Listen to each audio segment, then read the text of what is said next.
Commissioner's photo 2 depict more acetylene cylinders. It shows us the extent of the activities that was taking place there, and it also depicts towards an efficient supply chain of equipment. So in addition to the actual manufacturing of the methamphetamine, the individuals involved there was properly prepared in terms of their logistics and the infrastructure that they need to effectively continue with the manufacturing.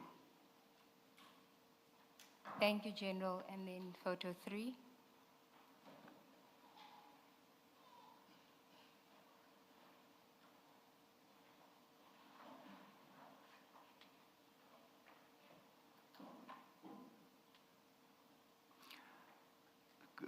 Commissioners, what's important here is not to focus on the person.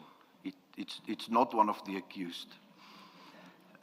It is within that bucket, the blue drum, you can clearly see the crystals, and that is the final product, the methamphetamine, after it went through all the processes as depicted in the previous photos.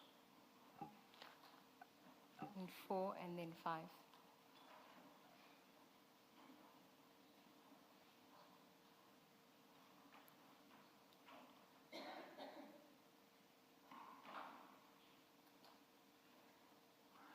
Photo 4 is just more photos that directs towards the seizure from the crime scene, Commissioners.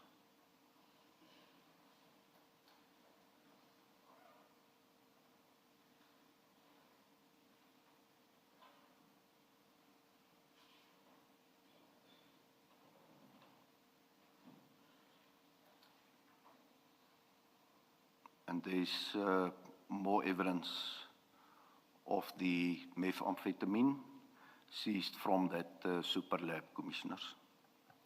Thank you, General. And you say it was 2 billion rand worth of That- methamphetamine that you refer to as crystal meth or TIC. That's correct, Commissioners. And the value of 2 billion rand, how does one get to that value? Commissioners, there is international best practice within that space because this is transnational crimes in nature. So what we do is that experts within the space regularly also communicate to our counterparts